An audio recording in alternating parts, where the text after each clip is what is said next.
Basically, this is to show that the Nigerian government is really frustrated. The people who are on ground, who are committing physical atrocities, who are committing physical atrocity daily, we can see it, we can feel it is affecting the economy. The Nigerian government is not bothered, it's not perturbed. But those who are online expressing their views, those are the ones the Nigerian government is concerned about. Recently, when this incident of Deborah that was killed in Sokoto State happened, we saw all the northerners coming out to support the treatment method on Deborah. The government did not say anything. Even on the issue of Deborah, the federal government just stylishly left it, telling people, even telling the so-called Pantami to try to do it a kind of crackdown on his speech. And now the Nigerian government, especially the Minister of Culture and Information, Alhaji Mohammed, asked Facebook to stop allowing the indigenous people of Biafra to use the platform to incite violence and instigate ethnic hatred in Nigeria. The minister made the demand in Abuja on Tuesday at a meeting with a team from Facebook. Okay, so they came to meet them. That was when he had the guts to tell them that he should stop them. How are you going to stop them? According to a statement signed by his spokesperson, Segun Adeyemi, Mohammed said since Ipob had been proscribed and classified as a terrorist organization, Facebook has no justification for yielding its platform to the organization to further its campaign on hate and destabilization of the country. I have called this meeting to enable us to discuss the increased use of Facebook by separatists and anarchists, especially those of them based outside the country, to instigate violence and ethnic hatred in Nigeria. Mohammed was quoted as saying, for whatever reason, they seem to have now chosen Facebook as their platform of choice. And their tools include disinformation, incendiary statements, and hate speech. They use Facebook broadcasts to reach their followers, who are in thousands.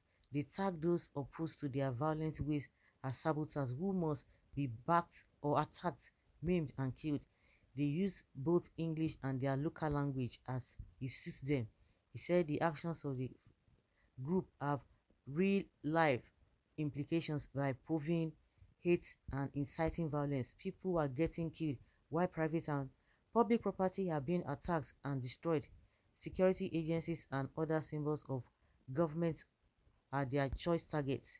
The minister said despite the numerous complaints to Facebook about the activities of Ipob, nothing has been done by the company to curtail the group's excesses on the social media platform.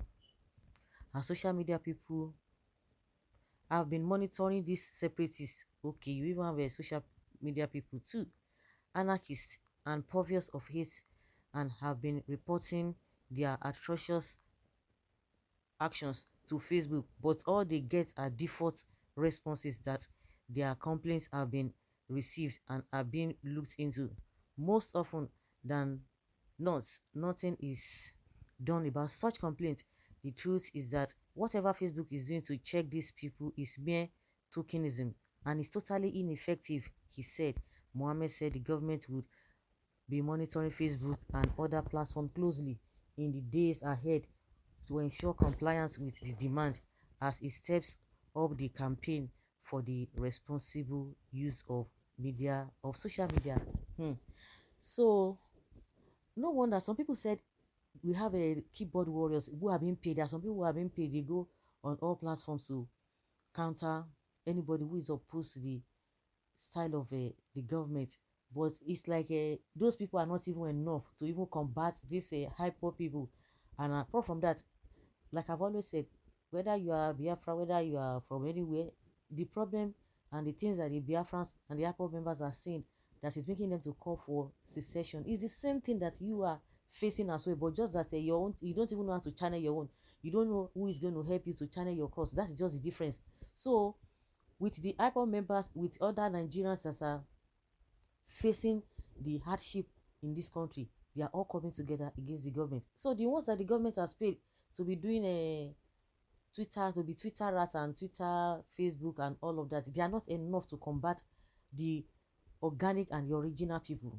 So now, since they have reported to Facebook and it's not yielding any positive result, they are now calling them and they really want to monitor to see whether the Facebook will do something drastic concerning that. Since we've told you we've written a report, we've written petition, and you didn't do anything.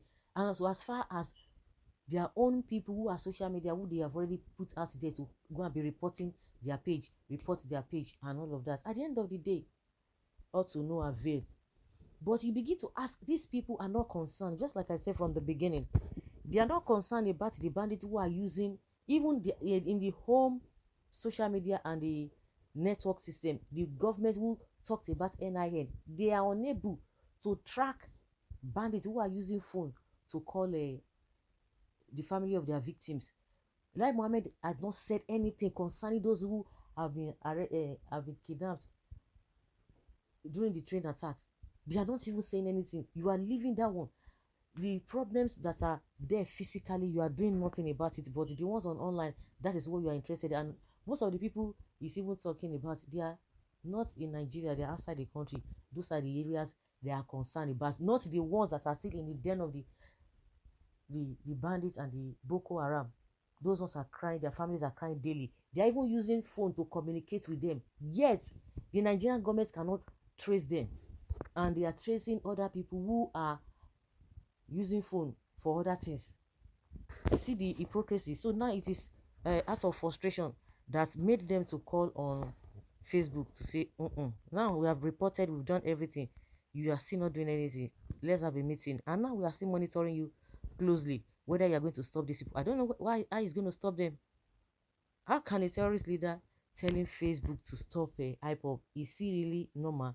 Nigeria is a terrorist country who recruits thousands of Boko Haram members into their army with the claim of them being repentant, while Ipob is the largest peaceful mass movement on earth today, with offices in all the biggest cities across the world.